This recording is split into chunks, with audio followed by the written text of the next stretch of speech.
Le montage, c'est l'étape où le film prend sa forme finale, celle que nous découvrirons lors de notre visionnage.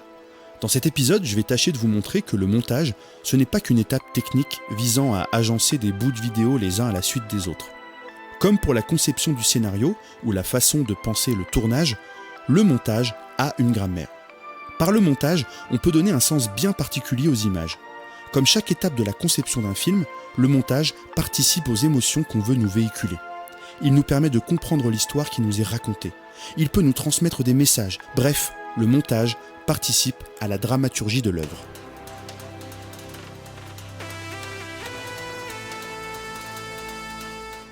Avant de commencer, sachez que la production de cet épisode a été rendue possible par l'association Télécentre Bernon à Épernay, dans le cadre du dispositif lycéens et apprentis au cinéma dans la région Grand Est.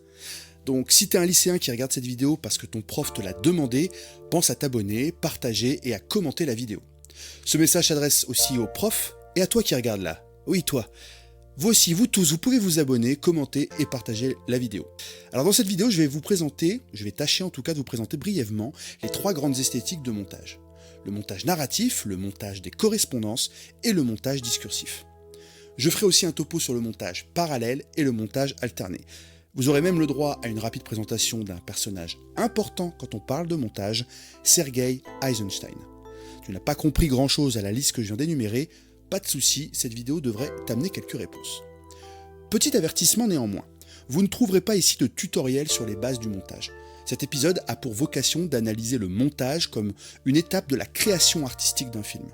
Et pour parler de tout ça, je vais m'appuyer sur le film Elephant Man de David Lynch, réalisé en 1980. Présentation.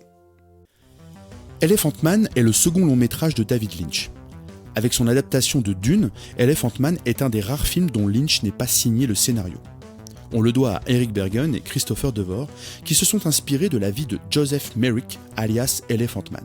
Une vie relatée dans les livres de l'anthropologue Ashley Montagu et du médecin de Joseph Merrick, le Dr Treves.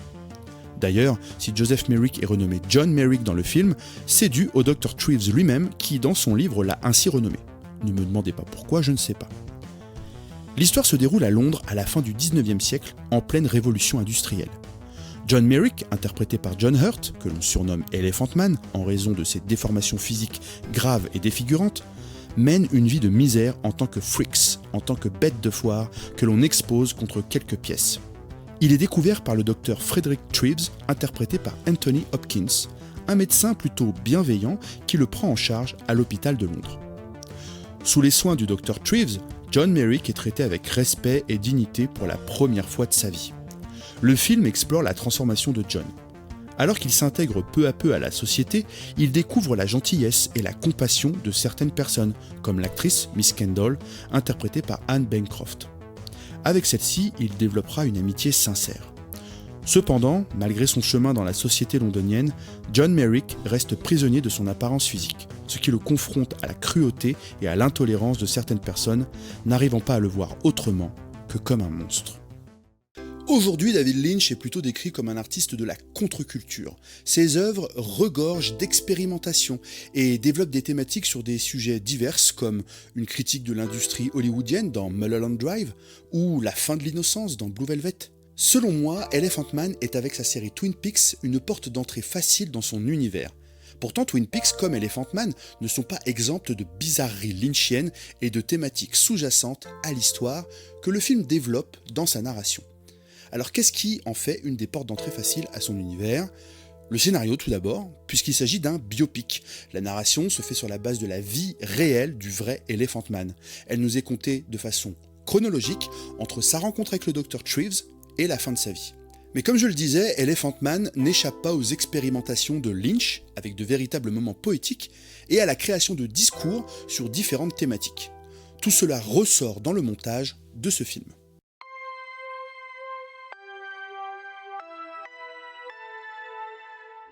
C'est la forme la plus classique de montage, celle qui domine la réalisation des films ou des séries populaires. Si vous regardez régulièrement des blockbusters, des comédies françaises ou les séries les plus en vogue, vous êtes familier de cette forme de montage. Le montage narratif est une forme de montage qui a émergé avec l'invention du cinéma, et elle s'est construite au fur et à mesure que des films ont été réalisés et que la technique a évolué. Son but est simple, c'est celui de raconter une histoire. Elle peut être racontée de manière continue, avec un défilement chronologique des séquences, mais aussi de manière discontinue. Prenez Pulp Fiction de Tarantino par exemple, qui est construit selon un montage narratif discontinu. Elephant Man est principalement monté de façon narrative et continue. Les séquences s'enchaînent dans un ordre chronologique. Pour participer à la fluidité de cet enchaînement, Lynch pense aux raccords entre deux séquences. Les raccords permettent d'amener de la fluidité au montage et donc de la fluidité dans la façon de nous raconter l'histoire. Cette fluidité nous permet notamment d'accepter de regarder un film d'une durée de 2 heures, mais de concevoir facilement que dans sa diégèse, il s'est écoulé plusieurs jours, plusieurs mois ou plusieurs années. Voyons un peu les raccords utilisés dans Elephant Man. Citons en exemple le moment où le gardien fait sa première ronde de nuit du film. Nous le voyons de loin, déambuler dans les couloirs. Il se rapproche de la caméra et allume une cigarette. L'image change et nous le voyons se rendre vers la chambre de John. Nous pouvons supposer qu'il y a eu un saut dans le temps, qu'on appelle une ellipse, car nous ne voyons pas le gardien faire toute sa ronde de nuit. Le voilà désormais en bas des escaliers menant à la chambre de John. L'ambiance sonore participe à faire monter la tension d'un cran, mais un petit raccord astucieux fait le lien entre la ronde du gardien et son approche menaçante de la chambre de John. Ce type de raccord avec un objet ou une forme permettant la transition s'appelle un raccord plastique. Le film utilise également des raccords optiques comme des fondus enchaînés ou des fondus au noir. Les raccords permettent d'agencer logiquement les plans entre eux de sorte à ce que l'histoire nous soit racontée avec fluidité. La logique qui anime l'enchaînement de 2 plans peut être une logique narrative, ce qui est le cas dans le raccord avec les flammes. Parfois, la logique peut être thématique, ce que nous verrons en parlant du montage discursif. D'autres fois, la logique nous échappe de prime abord avant de nous être révélée plus tard, ce que nous allons voir maintenant.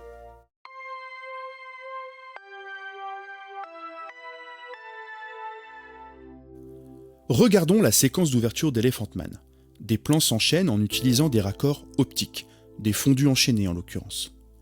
Un portrait qui se confond avec le visage d'une femme, des éléphants, la femme qui se fait agresser par ceux-ci, de la fumée.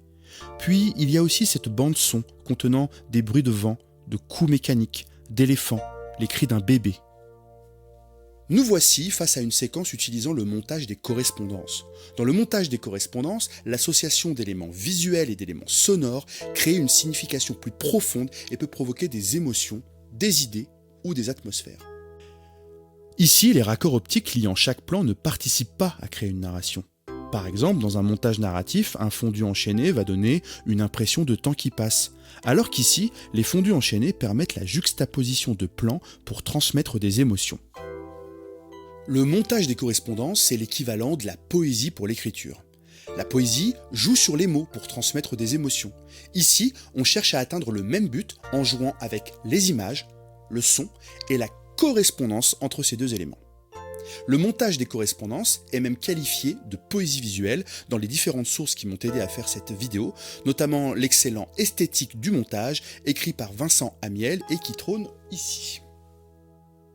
La logique qui anime cette séquence d'ouverture est révélée plus tard dans le film, lorsque nous comprenons que nous voyons un des rêves de John Merrick. D'autres séquences similaires émailleront le film et viendront participer aux aspects expérimentaux d'Elephant Man.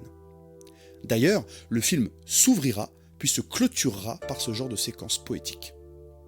Le montage des correspondances a une origine plus concrète que le montage narratif, puisque cette forme de montage a été en grande partie théorisée par Sergei Eisenstein, et il me semblait intéressant de revenir très brièvement sur ce personnage important du cinéma.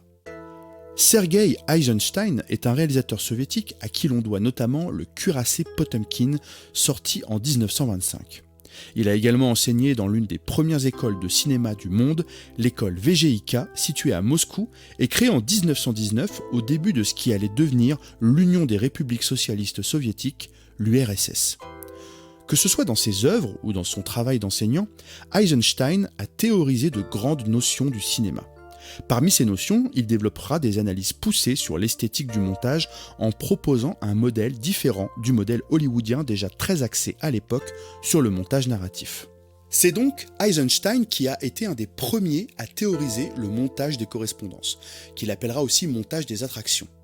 Il sera également un des premiers à théoriser la forme de montage que je vais vous présenter maintenant.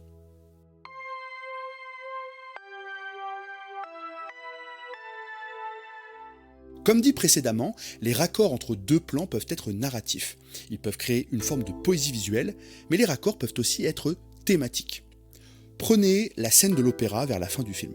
Nous avons d'abord un enchaînement de plans entre le visage de John et des plans balayant la foule, puis la scène. Ici, c'est un raccord plastique qui est utilisé, puisque nous voyons que John regarde la salle avec ses jumelles, ce qui permet le lien avec les plans sur la foule, qui ne sont rien d'autre que des plans adoptant le regard de John. En conséquence, la scène commence en nous faisant adopter son point de vue. Ensuite, le spectacle commence et des raccords optiques, de superposition d'images ou de fondus enchaînés sont utilisés dans tous les sens au rythme de la musique. Les différents moments du spectacle se confondent entre eux ou avec le visage de John et ses différentes émotions. Plus que son point de vue, la scène nous fait rentrer dans ses émotions et ses ressentis. Le montage de cette scène contribue à transmettre l'impact du spectacle sur le personnage de John Merrick et à nous immerger dans son expérience intime. Ici, la thématique de cette scène, c'est l'émotion de John. Les plans entre le spectacle et son visage créent une forme de dialogue pour nous faire ressentir ce qu'il ressent. On parle alors de montage discursif, car ici, l'agencement des plans permet de construire un discours sur les émotions que ressent John en l'occurrence. Vous noterez d'ailleurs que dans cette scène de l'opéra, il y a énormément de gros plans, déjà sur le visage de John, mais aussi sur des détails du spectacle. Le gros plan est une des mécaniques les plus visibles d'un montage discursif. Le gros plan permet de s'attarder sur des détails qui donnent un sens plus profond à ce qui est donné à montrer. Elephant Man regorge de moments créants du discours. Le discours principal du film étant, selon moi, celui sur la question de ce qui est monstrueux et ce qui ne l'est pas. La première demi-heure du film ne nous montre pas directement John. Il y a même une atmosphère presque horrifique dans la façon de le caractériser. Il ne s'exprime qu'avec des râles, il est caché sous son masque, caché dans la pénombre, ou même caché dans le hors-champ, une technique très utilisée dans les films d'horreur. Bref, il est caractérisé comme un monstre. Ensuite, par la bienveillance de certaines personnes, nous découvrons son humanité et il s'exprime de façon soutenue. Et c'est là que le film crée du discours, car dans les 2 derniers tiers du film, nous voyons bien que d'autres personnes agissent de façon monstrueuse avec John. Le Dr. Treves lui-même s'interrogera sur le bien fondé de ses agissements avec lui. En conclusion, John Merrick se couchera de façon normale, ce qui, dans son cas, lui donnera la mort.